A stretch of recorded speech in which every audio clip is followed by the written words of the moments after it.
Yeah, yeah, I'm sorry, and I'm probably going to do you one of it. Okay. Yeah, in the issue of the government government, most of our officials, they want to live on government cover until they die. And they are not considering the organization, you know. You cannot investigate something that will just live for a day away. Don't show when you about this, let me die. Like no government official want to live on government cover until they die. And the ordinary people are going to live in their property. It's unfair. The laws that we have on our books, they are not in the issue of the ordinary people's life. And they are in the issue of the people that could not pass laws at the detriment of the majority. Man, no one can believe there is something. You cannot tell me like that. This is going to tell you, and you say one government, you name one government, come on, do that. Some fair law that we have on our book. You say government, you collect all the money. And yet they say you're not investing into things that will generate money. And that's why our common future has affected to our nation.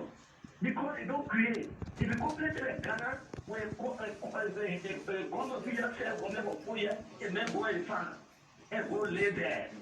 You do the other way, go on. But again, until we can change the law, we have to ensure that we do what the law says.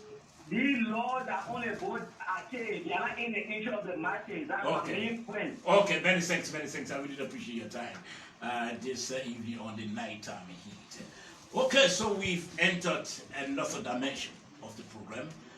We have in studio now, face to face, the Inspector General of the Liberia National Police, Colonel Gregory Coleman. And of course, we speaking with the Inspector General on a couple of issues, litany of issues concerning the Liberia National Police operation. Mr. Inspector General? Good evening. Oh, are we all part of the broadcast tonight? Yes, you have people who are also doing some live streaming. They heard about the Inspector General, and they know that, okay, he said heavy weight, so they saw that there's a need to come and also provide him coverage. So welcome, Mr. Inspector General. Thank you so much. Okay, first let me ask on this soft note. I know I've spoken with you before. I've seen you also. In fact, I can remember there was a video. That I saw when your spiritual father came to the country and obediently, more submissively welcome him by almost kneeling down all the way your regalia as the Inspector General. What's your favorite Bible verse? Oh,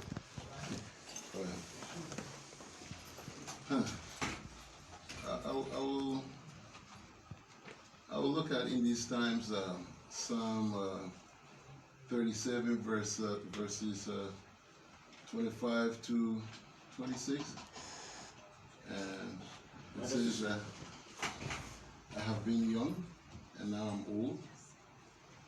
Never have I seen the righteous forsaken, nor his seed begging bread. He is ever merciful, and he lendeth much. That's one of the verses that I remember clearly from my mom, and she always said, and that goes a long way, because what, his seed will be forever blessed. So yeah, that's a great reference point from the scripture that I always hold dear to, especially in these times. So you meditate that on a daily basis, or? Well, it depends on the season, but the season we find ourselves in for now, Okay. That's where I find strength. Well, that's good to know. Well, let's get into our discussion, Mr. Inspector General. I know, if my memory can serve me right, you were in the last administration of former President Ellen Johnson Sirleaf. And after the administration expired, or terms expired, you left and you went into your closet. 6 years later, we are back at the helm of the Liberia National Police. Let me ask, after 6 years, what is the police force that you've inherited? Well, the Liberia National Police is a service meant for the safety and security of the state, protecting lives and property. I inherited a police service of dedicated men that has got challenges from all areas, because it's not just from the officer's standpoint, but the availability of resources and the requisite training to even keep them going. We inherited a police body that had limited support, high illegitimate political interferences, and basically high level of intimidation in performing the duties of the officers. So that has been a challenge in trying to build confidence, restore the broken trust with the general public, and gain legitimacy from the people. However, I met a force of men and women that are dedicated to service and have got the capacity to improve, and they are prepared to improve their service delivery to the Liberian people. Okay. So that, I mean, apart from all of the challenges with where I met it, I can bang more on the fact that we do have officers who are up to the task, and they have a solid foundation upon which good governance can be built. Okay, so let me ask you, you've been there a little over 1 year, maybe 3 or 4 months now. How much achievements or how much have you accomplished in trying to address some of the problems that you inherited? Well, we when we took over, the incidents of crime were extremely high. We had massive disconnect with the general public. Our community engagement was at its all-time low, and these are areas that we've been building upon. We've been able to reduce the incidence of crime through intelligence-led policing and strengthening our relationship with the community, incorporating the voices of people. Okay. We've taken that incorporation to a whole different level, where it's not just about asking people what they think, but actually incorporating their voices and tailoring the specific security needs to whatever concerns that they have on from community to community. Our approach has been kept hyper-local, and we've been engaging in ways that we've never done before. So that has helped in giving us more information, in becoming more proactive, and gaining the support and trust of the community. We're not where we want to be, but we've made some significant progress in gaining people's trust, and at least being open to share information with us about incidents of crime and information to prevent these occurrences in their community. How are you doing that? Are you visiting the homes of people, or are you deep into the We're communities? we're engaging at multiple levels. We're engaging through social media, through direct engagement. We are doing town hall meetings. We're visiting schools. Our community service department is extremely active. On the basis of intelligence, we go from place to place to speak with communities. If we are informed of a potential outbreak of a situation that could lead to violence, we are very proactive. We engage with the communities and step in before these things can get into full-scale violent uprising. So that has been our method of engagement. We haven't fallen short of any major gathering through sports, school programs, whichever way we find an entry point, we engage. But our thing is we're focusing really on the youthful population because these are the people who are directly involved with crime. And by engaging with the youth, we've been able to connect with a lot of their parents because through these engagements, we're now able to access the family by engaging the children, getting their attention. And that's why over the next Engaging them in what way? Through different programs from activities at the school, school visit. We just had a visit at the LMP headquarters of our elementary school coming in. So we're making ourselves accessible, and we're speaking with people, understanding their plight, understanding what the needs are, and tailoring our solutions to those specific needs. One of the things that have been a challenge when the restructure and reform happened, we were to continue our professional development on a basically quarterly biannual basis. Unfortunately, in 2018, when the UN pulled up, we had a gap in between there for in-service training. So there was a lot of loss of muscle memory in between. So at this point, we've rekindled the fire. We have in-service training going for officers. We have connections with Liberian professionals from overseas who are coming back and forth, running small courses crash courses for the officers, engaging with them, doing ride-along, sharing their professional experience just to improve the service. Over 1,500 officers have gone refresher courses covering ethics, gender-based violence issues, crowd control, and other specialized training that has been done locally, and some of them has been international trainings as well. We're now set to look at our foreign police unit, the PSU, the ERU, see the ages of the officers and make appropriate adjustments. Some of them did not reach retirement age, but for active engagement, they've passed that age, so we'll be moving some of them to other departments and training new officers to come into the PSU and the ERU as well. We've also been able to improve our coordination with international partners, engaging with embassies and other government agencies overseas, having regular stakeholders conversation, briefing our partners, because in this era of massive disinformation targeted specifically at tarnishing the image of the Liberia National Police, it is our duty to proactively engage our counterparts to send out the clear messages before the detractors can. That is to counter the No, critics. we're not bothered about the counter. We are proactively engaging. So some of these things that are posted out there, they're belated for our international partners because they are informed on time with the actual information versus what's being distorted and thrown out for the general public.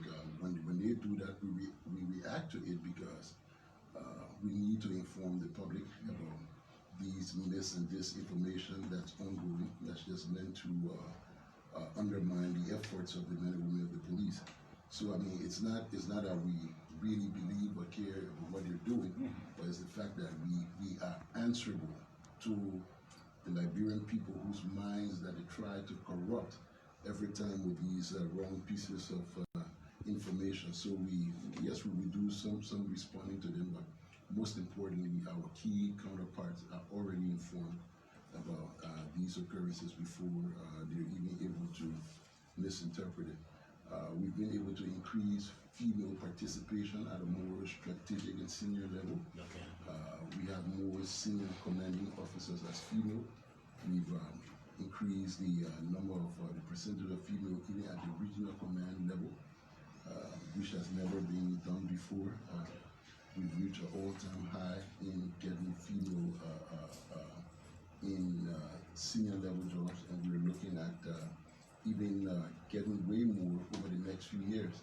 And the reason why I'm confident that we are going to be able to increase the number is because we're changing our strategy. over the next few years, our focus is not going to be on just the hard security part of policing. It's going to be on the proactive engagement with the general population. We're going to be looking at solve security issues, livelihood issues, connecting with the community, speaking for things that support safe community and not just the overall physical security. Because some of the challenges that we're faced with as far as the physical security is concerned has to do with these non-security issues that are causing the vulnerability that's leading to crime. The lack of jobs for young people create that vulnerability that make them accessible to crime. So our programming over the next few years are going to focus on addressing some of these root cause issues as a means of crime reduction and conflict prevention. Public engagement, we've increased that. I think I mentioned that earlier. And our drive is to build trust. Okay. Because trust is a key component of the success of what we do. If the people do not trust you, you can do everything you can. I mean, it's all a waste. And I think we inherited a period of great distrust. So we've been working towards building trust and restoring the confidence of the people. Like I said, we're not there yet. We're increasing our accountability as a measure of supporting our trust building process. Okay. We've re-empowered the Professional Standards Division, and that's the internal affairs of the police that's responsible for addressing all of these issues that cause the breaching trust with the local communities. We built a new annex for them. It's to be dedicated in a few days. We are restructuring. We're giving them more support to empower them just to be able to perform the duty to hold us accountable. We've taken our reporting process one step forward. Every action taken against the officers will be clearly communicated on our website, on our social media pages, so people can understand that these guys, I mean, you can go there and do whatever you want, but believe me, once you're reported and you're investigated, action is taken. Because I think for a long time we've kept it silent as to these actions that were being taken against the malpractice of some of our officers. I mean, it was not a means of cover up, but I think it was just more of a cultural thing. And we've moved past that now as a means of enhancing our openness to build trust with the people, increasing our accountability by just communicating with them clearly as to what are the things that we're doing. So, I mean, that has been some of our achievements. Okay. Now, Mr. Aji, let's try to get into some of the specifics now. Looking at you this evening, you look very sparkling in your uniform, and likewise some of the of those who've come along with you. Are you concerned that when you travel and you see the appearance of some of your officers, looking at the uniform, properly, looking good, has it clear your attention? Do you feel embarrassed by that? Well, embarrassed is an understatement. Okay. I think we all know the police is singular. So when one officer, the police is just as dressed and good looking as what a single officer conveys to the general. Sure. So it does bother me that we can do as much as we can do with what we're given. I see a lot of protests around town about things that sometimes I don't understand how it benefits those who are even involved. But I mean, these are real issues that people should be concerned about. Aren't you concerned as to why there's not $1 for your police uniform, the graphic representation of the state's authority, to be able to make that proper representation? And when you see him below the officer is present, these are the things that we should be concerned about. However, I am very confident that we're engaging with the Ministry of Finance, even at the National Security Council level, seeking the requisite support for not just uniform, but most importantly for the welfare and well-being of the officers, to be able to meet their physiological needs, to be able to provide that's foundational support that is beyond just how they look, but that support their mindset to be able to perform and give their best to the Liberian people. So yes, I am concerned about it. We all, at our own level, spend our So own you are engaging the Ministry. You are engaging the Ministry of Finance. Definitely, and not just the Ministry of Finance. I'm using every means possible to ensure that this support is forthcoming. And within the not too distant future, you will definitely see that support being delivered. That is a definite promise. There's been a series of engagements. As I speak to you, we have a huge quantity of uniforms and other accessories in production at this point in time. And we're just waiting for confirmation. The samples were sent. We confirmed the quality. From which country? Well, I think it will be produced in China. Okay. We've confirmed the quality and the style, the colors, and everything. So within the not too distant future, we will be seeing the officers being properly attired to represent the state's authority. So how many sets of uniforms will you give an officer? Well, let's just start by getting us at least looking decent and presentable to represent our. So 1 year in the meantime. We will be uniformed. Yeah, we will be uniformed. Okay, so let's look at the issue of salaries. Recently, the government announced usually that they were giving some top-ups to some civil servants. Did your officers benefit? Well, yes, a cross-section of the police officers were able to benefit from that. I think from the rank of inspector down, was able to benefit from that project because whatever was allotted could not cover the entire police. So those who made the least, that's where the consideration was made. Like for the patrolman on to don't hold me 100% on this, but I think it's inspector or chief inspector. But there was, while there wasn't 100% salary increase for all the police officers, I can definitely confirm to you that there was income increase for all officers, including myself. How did that happen? Through our engagement with the government, we went back and pulled the National Security Intelligence Act of 2011, which provided for government's payment of insurance and not as a deductible from the officer's salary. So government realizing that, that as a challenge and a violation of the law, made an immediate correction. So on the basis of that, across the board, at least each officer received at least $20 as additional income that was being earlier deducted from the salary. So between those at the lower ranks, from the inspector down, at least they got somewhere around maybe 40 something dollars added to the salary, and the rest of it between $20 to $32 in between there. Yeah. So viewers, listeners, please share the show. You can get on your device and just step Pram FM Monrovia 105.5, and then you share the show. We have the Inspector General of the Liberia National Police as guests on the nighttime heat tonight. Yes, you are coming. So I know a lot of people say, "Oh, but that's not much money." But you know what? We are very grateful. We thank God for small beginnings, and we are confident that indeed, with time, definitely we will get to a point where the officers will be able to completely meet their own basic needs. We should be covered by the salary, but we are grateful for that start. What's about your new recruits? Because some time ago they were all in the media complaining that they haven't yet received any sort of payment, despite they went through the training and all of that. Did you consider that?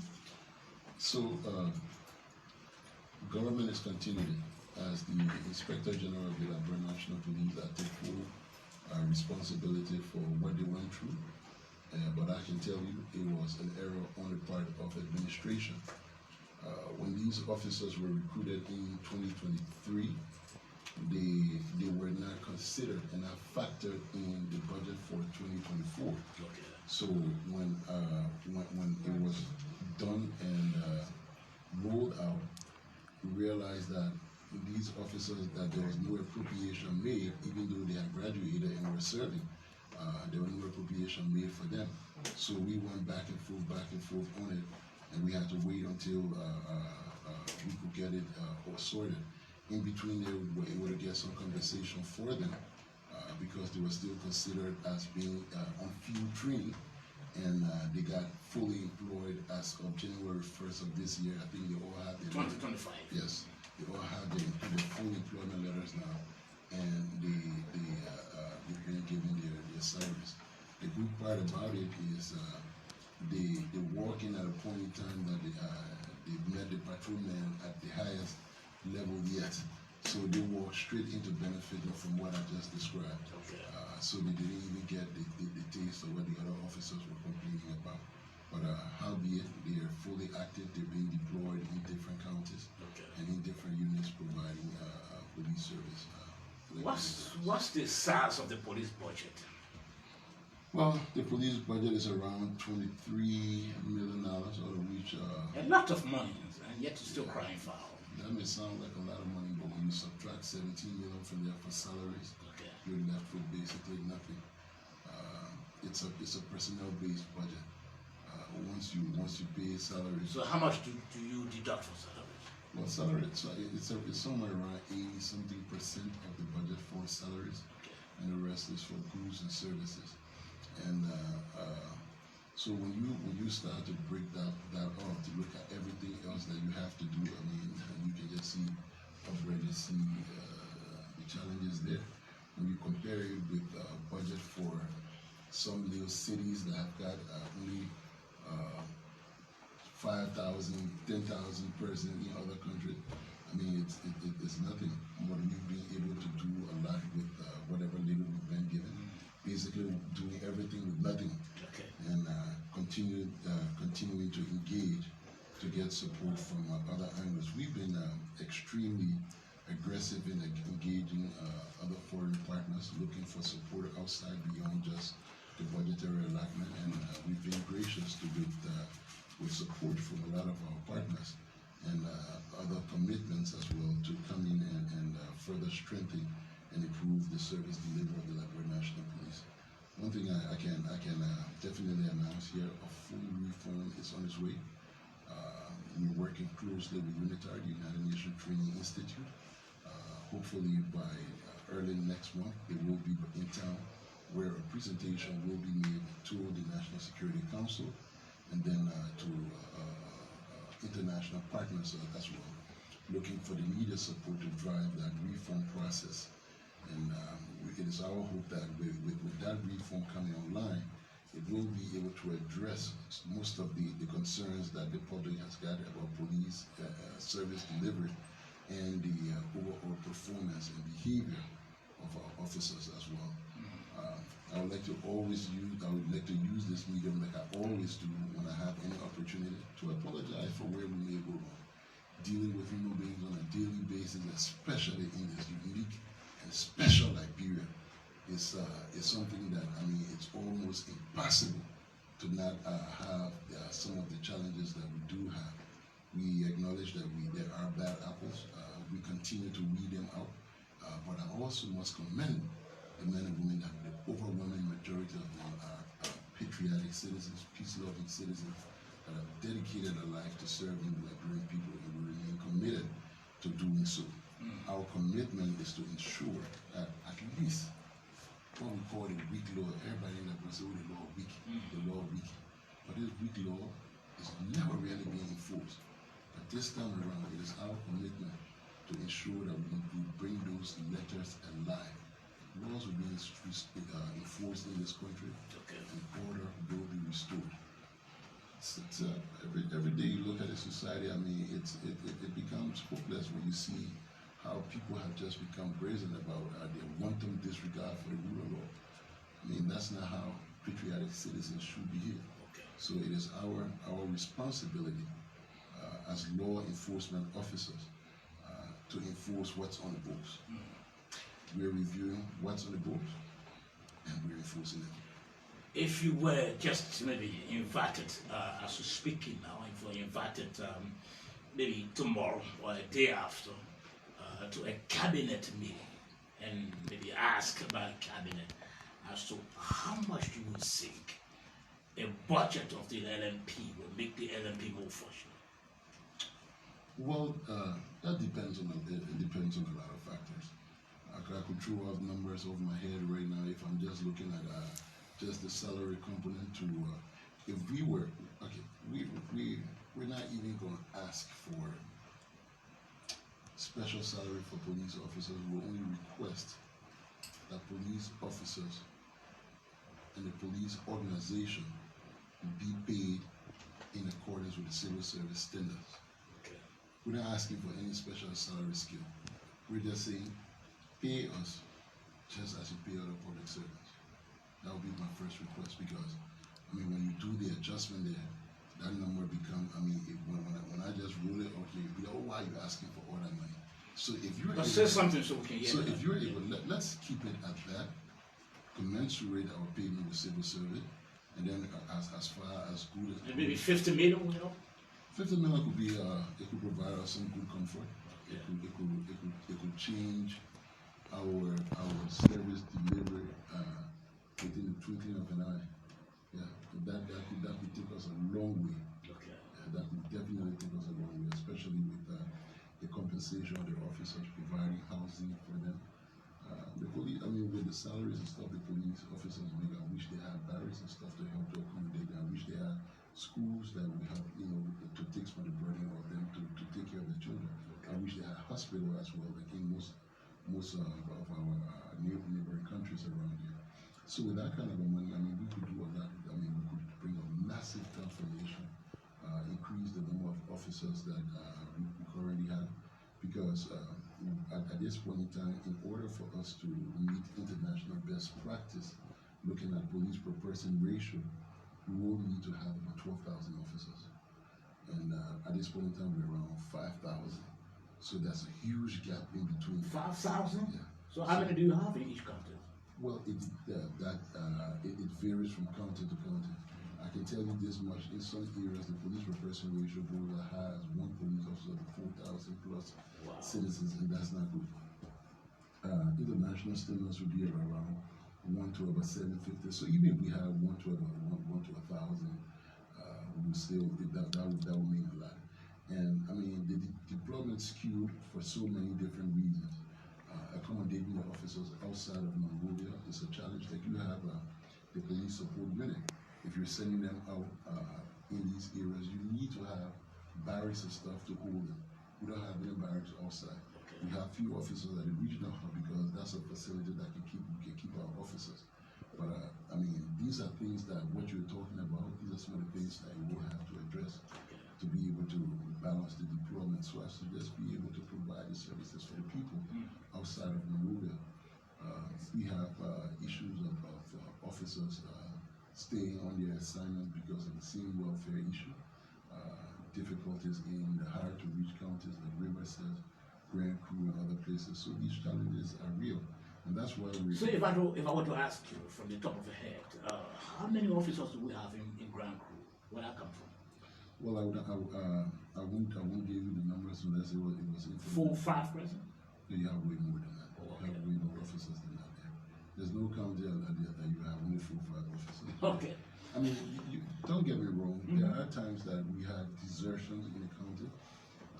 Officers might abandon their assignment, but on the roster, it's accounting for this number of officers. So as soon as we start to look at the monthly roster and see how many persons being carried AWOL, we take appropriate actions, and in most cases, we're able to replace them if we have the officers available. Okay. But then again, I don't want to rob Peter to pay Paul, because you have to take the officer from another assignment to move them to that other area as well. So the easiest thing to do would be for us to train additional officers. And this time around, in training them, we'll consider first and foremost recruiting from the county itself, because these are people who are familiar with the territory. They're part of they the live culture, there, yeah. And they require no further adaptation. So I mean, once they're trained and deployed in the county, they stay there. Okay. So we're going to be looking at that, bringing on the community policing model, contrary to to what people believe that, oh, if they're from there, they would not perform. No, that's not true, because the model we're using, these people should be familiar with the community members. And what better service can we have than people who understand the culture, know the place, and are able to relate easily to the people who are out there. So we will be looking at that as well. Okay. Our guest tonight on the nighttime heat is the Inspector General of the Liberia National Police. So you can share the show. Just go on your device and tap Prime FM Morovia 105.5. Again, Prime FM Morovia 105.5, and share the show. Now, Mr. Inspector General, let's hear from you. What is the status now of the ongoing arson investigation? Yes, I want to know. Yes, I know our people do want to know, but it's taking so long now, and you'll be telling us as to why it's taking so long. we haven't addressed none of the events in this country that equate to this particular occurrence. Okay. One of the assaults on our democracy was 1980, where we saw an immediate change. Another one, 1990, where there was hundreds of thousands of loss of life. I liken this fire incident to those occurrences because those were the greatest hits that our democracy took. And then in these civil times where we believe that we have come so far to understand the importance of our democracy, to have such an assault on the very seed, on the foundation of that democracy, I mean, it is alarming, it is concerning, and like I say, I equate it to those occurrences, and that's how important it is. And I know everyone is saying it's taking so long, but I'm reminding you that we haven't even addressed any of these things, but I can guarantee you, like many people, that this particular assault on our democracy will not go unpunished. Okay, so what's the status of it now? Calm down. I'm coming down, I'm down. This is a critical investigation, and we're doing everything we can to make sure that we don't bring innocent people out to say these are the people who did it just on a guess. We're applying science, we're applying all of the investigative techniques void of political interferences. Importing investigators as well? Well, seeking whatever help we can. Oh, and by the way, we will reach out for every form of help that we can get to ensure that this investigation is airtight. And the fire investigators are just one component of international support. We are engaging with other partners back and forth, sharing information, looking at the details of this particular stuff. So, I mean, even though we're not hearing on a day-to-day basis, but there's never a day that goes by without progress being made on this investigation. Okay. We're at a point now where we're concluding our final report to pass on to the Ministry of Justice, who will make the call as to whether an indictment will be proved or not. But I believe we've done sufficient investigation. We're just dotting our I's and crossing our T's. And like I said, comparing with other partners that have had no expertise, but we don't know everything. This is like I say, a major investigation, and we must do everything we can to make sure we get it right. So I know people are eager and they're waiting for a conclusion. There will be a conclusion to this matter. So you are at the point of concluding now? Yes, we are at a point. How soon are you going to conclude? Don't Dot the I and across the T, how soon? Dotting the I, crossing the T, Yeah. their In a week's time? It look someone. You have January 6th investigation that continue on to when it was shut down. No, you're saying you're at a point now of concluding. So that's what I'm So saying. I'm putting a time tag to that. Even the most sophisticated democracies, the most sophisticated law enforcement bodies, they take their time in investigating these things. These things are not one-day investigation, rush back and forth, and nobody, I mean, no amount of pressure is going to make us to go one step faster than we are going to go on this investigation. The fact that Mr. Aji, you don't want to put a time tag, it seems that you still got more to go. You still be apparently a month or two from now if we can cross all the eyes and you can put your time frame on it as long as you wanted to. I can assure the Liberian people this case is just This investigation is just about concluded, and within no time, we will have a final report submitted to the Attorney General, who will make the call for. When you say in no time, what do you mean? So as soon as possible, at the earliest possible time. So, like I say, I'm asking for the patience of the public. There's a lot of disinformation, misinformation around what is being done, how it's being done. When it comes to that, we just close our ears and continue to focus on what we're doing and making sure that we deliver for the Liberian people. Look, honestly, everyone should be concerned about this particular thing. I mean, this was a wanton disregard for each and every citizen. I mean, a complete disrespect to the democracy.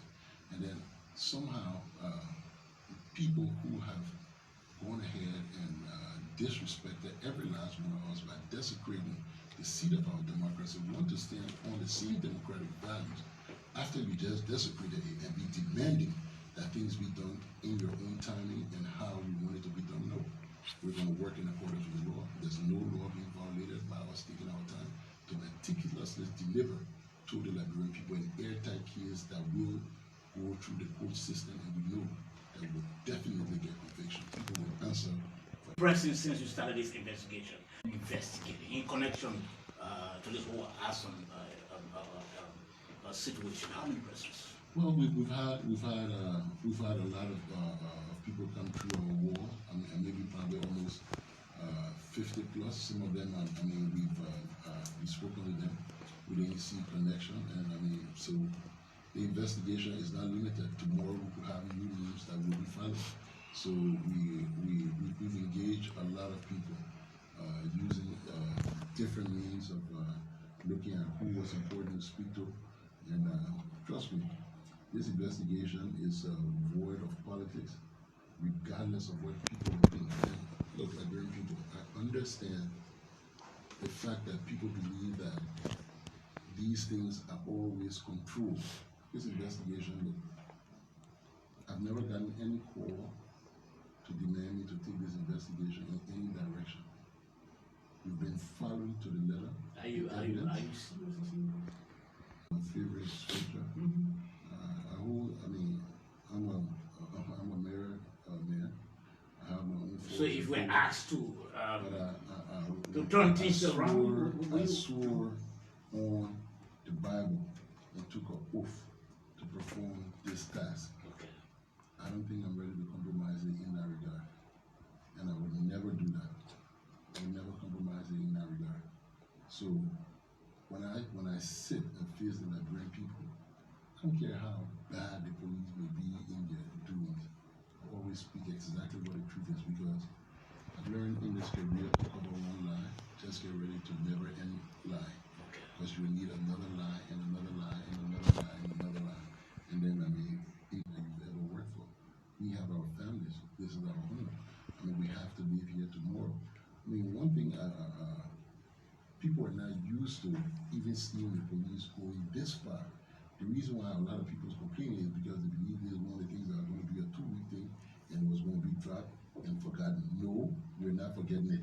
Okay. This time around, we'll get to the bottom of it. We'll take our time, and those who are responsible for this, from those who lit the matches to the conspirators, every last one of them will stand before the judge and let the jury decide. Let me ask you the question. Why is it that the investigation, Mr. Aji, is only centered around members of the minority bloc? We haven't heard you to call in any member of the majority, and your police as well, keeping guard of the building. Do you have information? Do you have evidence that police was there keeping guard of the building? Do you have any? If you have it, share with me, because I, as Inspector General of Police, So there was no police keeping guard of the building? To guard the building. Our involvement with the Capitol has its own security.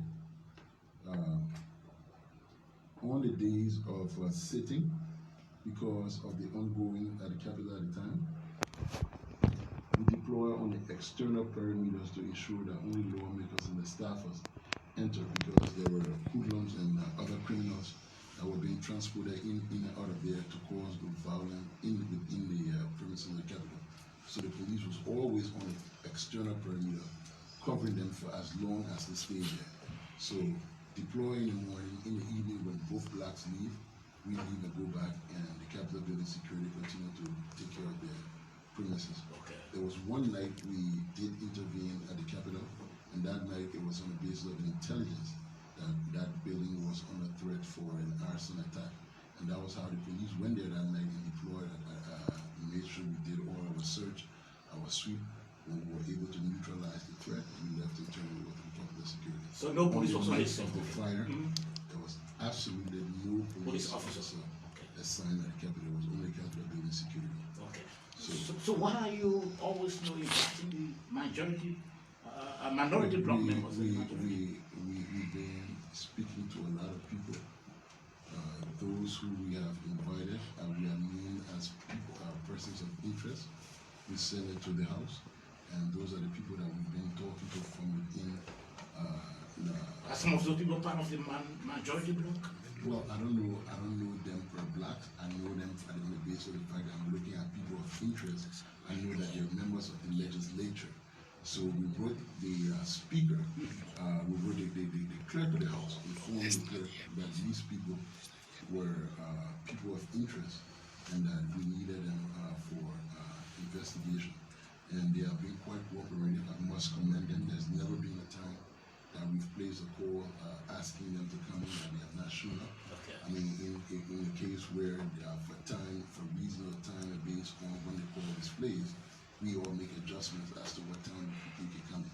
But I think they've been quite cooperative and the investigation has been proceeding.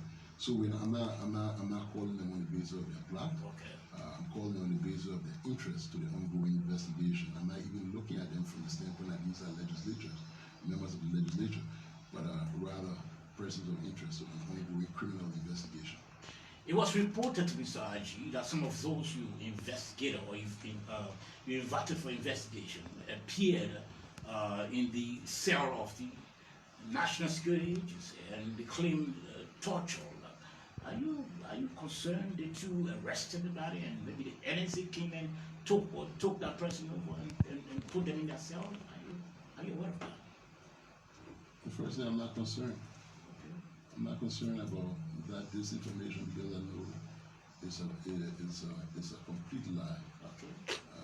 They're all fabricated stories meant to discredit this investigation. The thing about it is there are people who have decided that we invest their resources into discrediting the National Police by launching this major disinformation campaign, and also just discrediting everyone who's attached to the investigation to make it seem as though this is a witch hunt. This is a criminal investigation. We do not bow to the political tactics. We just follow the evidence, and wherever it leads is where we go. So I'm not. So no one. No. You have who is one of the nation's most decorated security personnel. He's also a U.S. Command College Hall of Fame member. We have a lot out there beyond just what we do here locally that we never risk it to violate the rights of people. So we're not concerned about all of these. So no one was tortured in the NSA cell. Why? But let me educate you a bit about Thank you very much. Of torture. Most times when you see people use torture, it's because they don't have any means of acquiring information. It probably is a life and death situation, so they might want to use force, instill fear. In this case, we had acquired sufficient information using technology, using electronic means. We didn't need to torture anybody to force them to produce information that we already had. Beyond their allegation, I mean, in the case of the gentleman who faked his fainting at the court, he was taken to the EMI hospital. He was duly examined by a registered doctor, and the doctor noted in his report that that as a matter of fact he was conscious and acted as if he was unconscious. So after all of the testing and everything, there was no indication of any bruises, no indication of any form of assault on the physical body of the individual. So we have medical reports and everything to prove that. I mean, it's if you follow most of the investigations that these issues of torture are reported, you see there are guided questions trying to force that particular line out of them as if it's something that has been concocted just to use as a line to discredit what we're doing. We're professionals. We subscribe to international best practice. We respect human rights and dignity, and torture is something that would never be incorporated in this, not just the police, but in the joint security arrangement. Okay. At the level of the National Security Council, the President commits to the safety and protection of the citizens and the upholding of human rights for the entire security sector. So if they have any proof of these things that are clean, we can bring it forth, but I can speak 100% for the integrity of General Johnson. I know myself as well. We will never subscribe to that. Okay. Now, Mr. RG, I know we'll be opening the lines very shortly. The issue of protests. Your critics believe that before you came to the helm of the Liberia National Police, the protesters and the police had a very good relationship. But as we speak now, according to your critics, the relationship is very strained indeed. Before then, protesters were protesting, police were giving them food, water, and walking along with them. But as we speak on Gregory Coleman, it's not the situation. Every time there's a protest, it ends bloody. Well, I think that's an excellent point. So, giving the protesters food and water started under Gregory Coleman. That was when It started on you? Yes, it started on Gregory Coleman's administration. That's where it actually came from. In 2016, 2017, when the protesters understood their responsibilities as protesters, and they were quite civil. We introduced that from our do no harm concept when we blended community-oriented policing with the do no harm concept and that of conflict sensitivity. Our intervention then was different. I can tell you, so if you come sing a Kumbaya and you're expressing your legitimate rights as a protester, we'll give you bread and wine. But if you come with... But how possible is that, Mr. Inspector General, when the protest is organized, few hours to the execution of the protest, you already barricade the entire city with some police holding long range. So how possible that somebody will come in peacefully? The exact reasons why they end up being violent, that's what we try to prevent, and that's what we're prepared to ensure that the violence does not escalate. Look, so let's just be honest here. The Constitution is very clear. There's rights enshrined therein for people to protest. Growing out of those rights are other laws that also protect those who may not be a part of that protest. And that is why the law allows for, if you're going to use public spaces during a protest, and you write the Ministry of Justice and request for a permit. This permit is not meant to control your right to protest, but it's to inform law enforcement so as to dedicate support to reduce the adverse effect that it could have on other members of the public that may not be a part of your protest. So when you apply for the permit, we are informed, we sit down, we made a protest zone, there's the no-go zone, regular traffic in these areas, just so you know you can have access to the road. Trust me, we've got one major road in this place, but once you take protesters taken, the entire town is locked down. So the police will give you instructions. I mean, this place is a cutoff point. This is where you can stop. This is where you can present your petition. If you come to a police barricade and decide to break through the barricade, against the lawful instruction of the officer, I mean, definitely the officer will have to disperse the crowd immediately. And that is when the use of non-lethal engagements are authorized to immediately disperse the crowd before it escalates into something else. And in the case of any protest that have ever gone violent in this place, if you look at the video on a step-by-step basis, the police either walk with them throughout as long as they were peaceful, and when it reached to the point where they became violent, the police had to immediately disperse the crowd.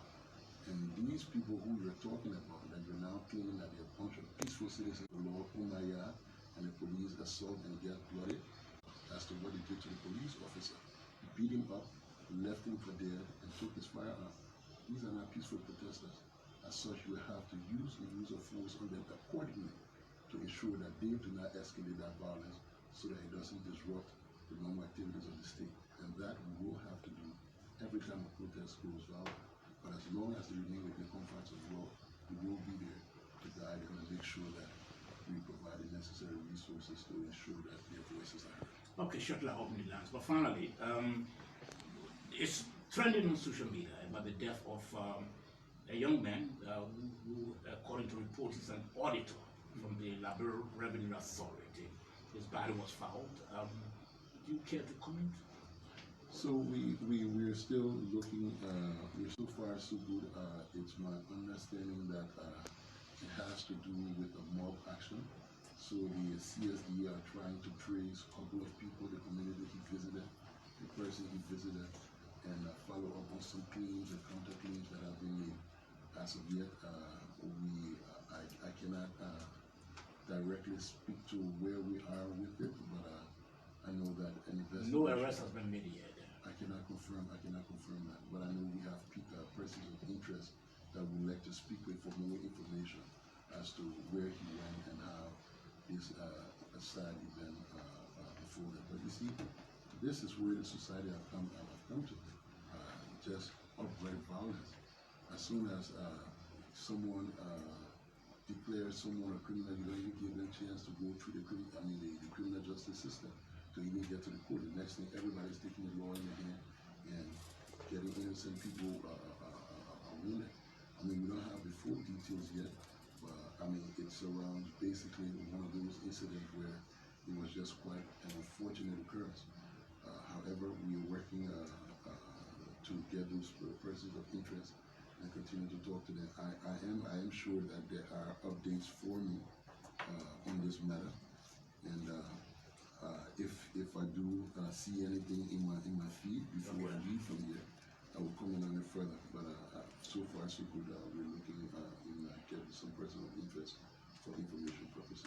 How many mysterious death cases are you investigating currently?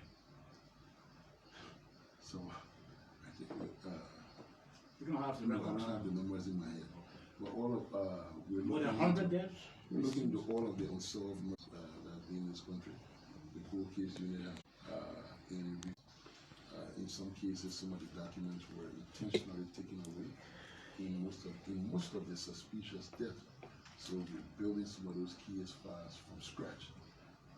Most of the over the last 6 years, most of the cases that will require suspicious death, it's been a challenge in finding the files to even speed up the investigation.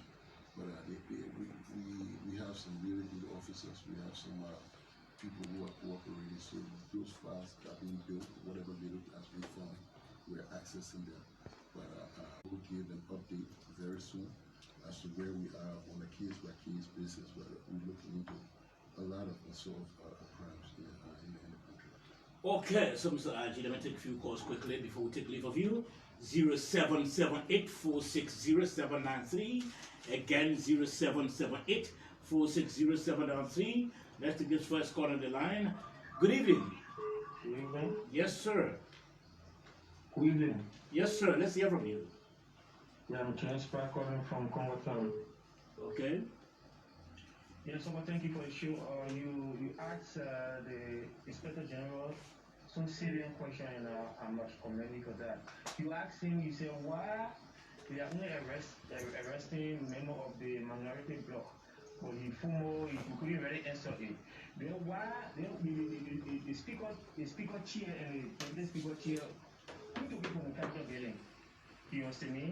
And secondly, you see, one thing I really do not like about this government, all the good things they can activate to himself. When he said the inspector general said he inherited a great number of pictures as it relates to the past government. You understand me? You see, now the just do a mini survey. He asked on Patrick Sulu when he was there, the recovery administration. He would tell you, say Patrick Sulu was better. This current police is brutal. Very, very brutal. So, Okay, you made your point already. 0778-460-793, 0778-460-793, or better still, 0886-050507. Yes, good evening. Good evening. Yes, sir. Yes, sir. Let's hear from you. Yeah, my name is Colonel Gregory Coleman. Let's hear from you. Mr. George, about this concern with the IG. I normally see the police people will be quote unquote what they have to do. And then informed that the men in the motorcycle that they should register with Kata Motor, which will say as a prerequisite for them coming back to the street. Okay. Your response to that, he's taking notes. Hello? Good evening. Yes, sir. Let's hear from you. Okay.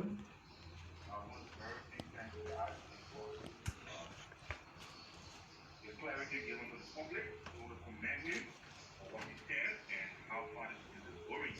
With what he provided such information as to the small amount that the police is operating in, the challenge of police force. Without our few friends in the police, the last time I was in the action with them, they said that some of them had told me, they were saying that they were requested to travel on their own expense. How is this possible? How you can say efficiency that is not in the police? And also, I want to ask the IG if you are aware of the situation of police officers in red light, visiting the water style on the topic as a whole. I do a private business where I can get. And to be honest, we really do get harassed by the police system in the street there. Complaining calls, who pays this, that. And when you get there at red light, especially, there are more than 5, 6 police officers down on the road and just stopping everybody left, center, right. Even you present all your documents to them, even all your documents are walking around areas, they get off, they get chasing them, going after them, and talking with them. Okay. I see you made your point already. Let's this corner. Good evening. Good evening. Yes, sir. My name is Patrick Peter, calling from the Street. Okay. Yeah, we really want to commend the RGU for the tremendous efforts you are making towards the police. Because all this routine, you see that the police is only 10 mentioned this is the only routine, and the only thing that I see that the police is all kind of like me, that under what I think. So I want to commend the RGU for the tremendous effort whatever you are making for the police. And also, RGU, I want to do that again. Don't be distracted by opposition. Because I know you are making a proper security, you see people all want to distract you from your work doing. So keep on your way. Okay. Let's see this call on the line. You made your point already. Good evening. Yeah, good evening. Yes, sir. Let's hear from you. My name is Charles by appointment Canada. Okay.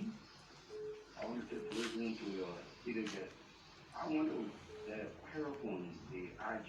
Is there any step when people are protesting like you know, like people or you just you tear gas? I want to understand when you just most of the protests coming, you just always you tear gas.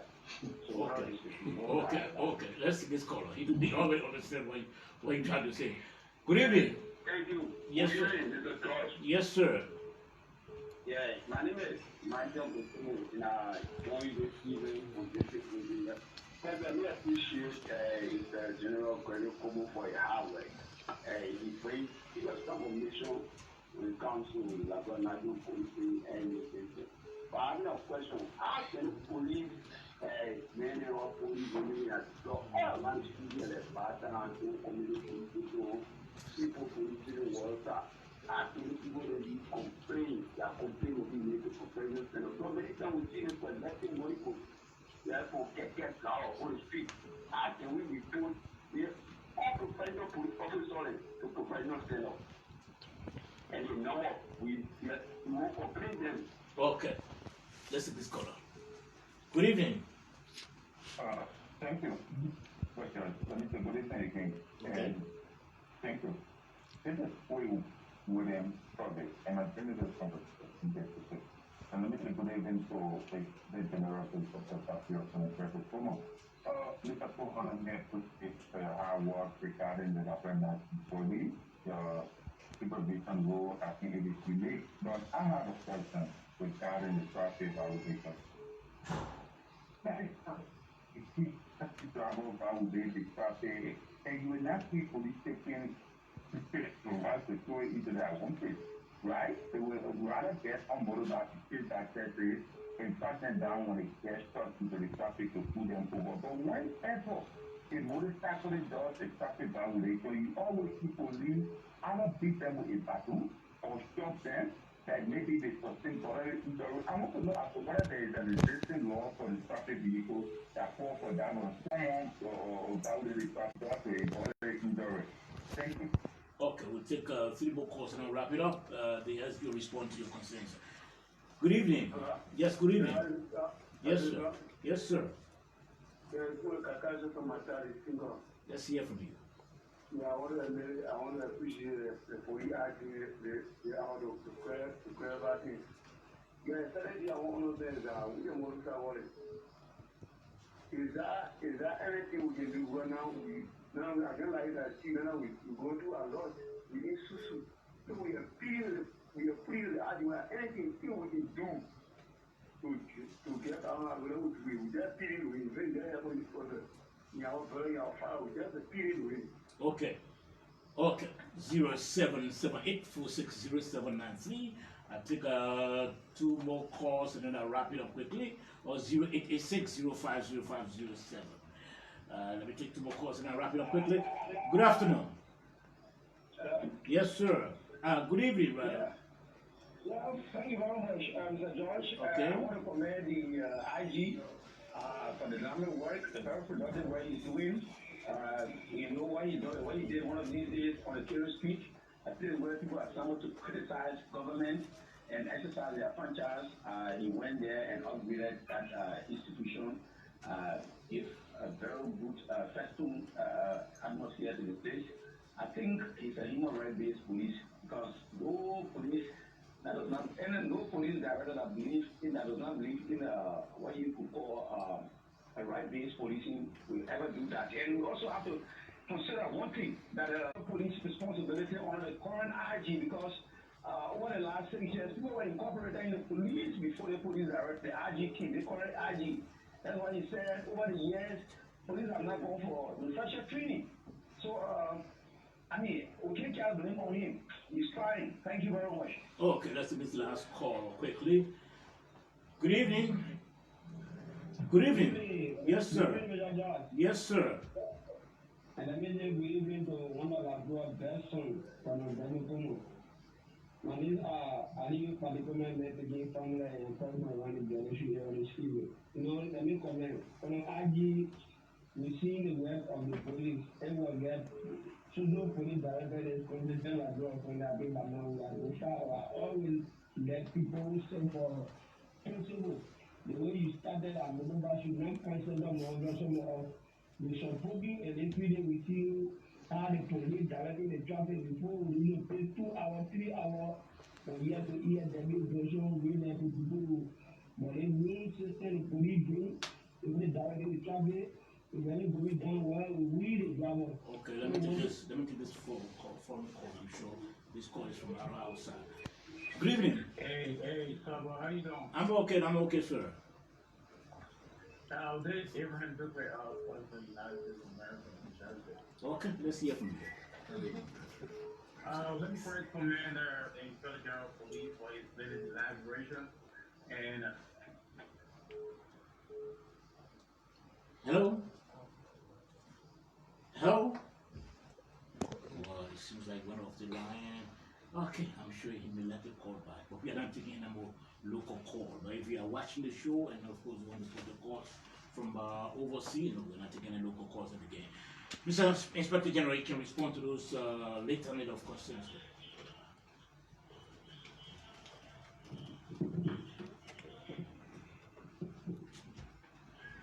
Okay, let's see how we can unpack these. So we had James Farrer from Congotown, and he asked about how the speaker chair was removed. James, like I said, I don't care about the insecurity. We were outer perimeters. We're not there to provide asset protection for the building at night. If you have information that you would like to share with the investigation, please come forward, and we would gladly appreciate members of the minority black. Like I said, we've called a lot of people for this investigation. We've called members of the legislature. We did not make a call based on black or party. So, I mean, if you've done an analysis and you claim that everyone was called from the minority black, then maybe that's what it is. But I mean, those were the people of interest that remain in the investigation. And like I said, we appreciate any additional information. Yellow Machine, I must commend Yellow Machine and his folks. I think they've been quite law-abiding. I appreciate the fact that they continue with the Minister of Justice requesting permit for the protest. They came, we worked closely together. We guarded the protest for as long as they wanted to protest. As you, if you all can remember, that protest never ended up violently.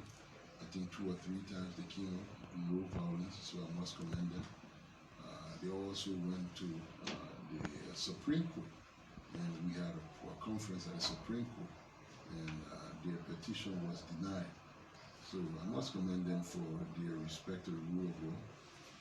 Since that particular point, I know they are engaging as to how to come back on the road, but they've been engaging so far through peaceful means, and I think that's what the democracy is about. He also made claims about something called Okada Moto. I don't even know what Okada Moto is. I thought Okada was the name of the bike from Nigeria. And they say you ride Okada, you see we got Pembe and Okada. So whatever he's talking about, I think that I have no links with anything called Okada. I've made no demand for any registration. Register with Okada, register with Jidikada, register with Mudukada. This restriction remains in force. Motorcyclists will continue to fly everywhere else in the Republic of Liberia. This corridor is going to be free of motorcycles, and we will do everything we can to provide training, to provide safety tips and other support for our brothers, our sisters, and other members of the public who continue to use this means as a means of livelihood. We're not altering people's livelihood here. We're just saying within this corridor you're not going to operate. And this decision has been taken, it has been confirmed at the level of the National Security Council, and we're going to enforce it to the letter. So, I mean, register anywhere you are registered, you can register there, but you're not coming back in the room for your own safety, for the sanity and security of the state. Once again, I commend you, I commend the members of your organization, and I must overall commend each and every motorcyclist because overwhelmingly they have been quite cooperative and law-abiding. I must commend them in that regard. There are a few back and forth that will continue to test the resolve of the police, but I mean, they know that they meet up with the enforcement as it is. And then there is the issue of the payment, and then the transport red light issue, seizure, harassment from the officers. The assertions here are true. We've gotten numerous complaints of people who have been harassed by police officers, people who have had their licenses taken by random police officers who could not be identified.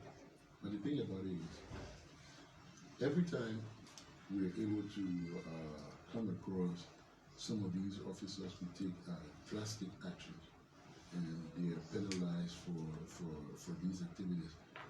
Right before I came here this evening, there was a case reported where this young lady was driving. A police officer pulled her over. He claimed that he gave her verbal instruction and she did not accept the instruction. But the lady pulled over. I mean, if you believe that she violated by not accepting her instruction, you go ahead and give her a ticket.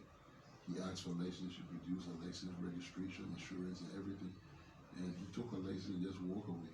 Fortunately, she was able to test the system. She came in and she reported and were able to find him. And immediate action has been taken. He's removed from any traffic duties until he can be properly trained, and we believe that he's refined enough. And there are other punitive measures that are going to be taken against his behavior. It's not just his one. There's a lot of them out there.